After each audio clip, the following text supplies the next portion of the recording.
This extraordinary gilt bronze and cloisonné enamel cabinet was designed by the ornamental designer Louis-Constant Sevin for the Parisian bronze foundry and industrial art company Maison Barbedienne in Paris.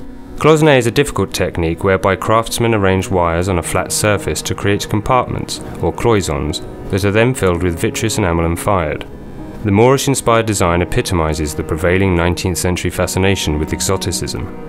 The cabinet was created for the 1867 Paris Exposition and was intended to demonstrate the superiority of the firm and express Barbedienne's desire to create the very highest forms of industrial art. Such specialty objects made for World's Fairs were so costly to manufacture that they invariably went unsold as the asking prices were so high. Yet commercial results were beside the point. The works were exhibited to show what was possible and burnish a firm's reputation. So it was with the 1867 cabinet, which was still in Barbedienne's atelier in Paris when it was purchased for William Henry Vanderbilt in 1880.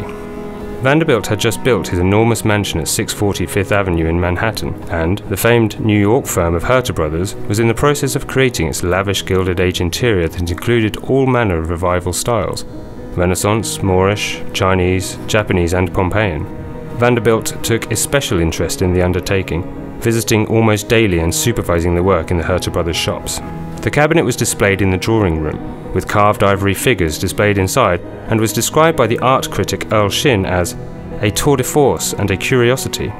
William H. Vanderbilt died in 1885, only 3 years after the first reception celebrating his home and collection.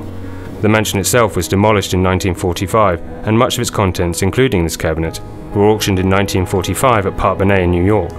It was sold again in 1972, where it was bought by the current vendor.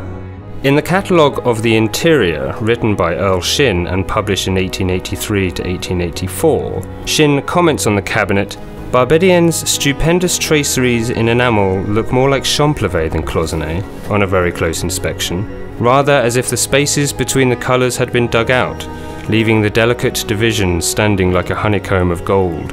But however his wizard familiar permits him to do it, the Paris bronze founder turns out a cabinet that is a perfection of taste.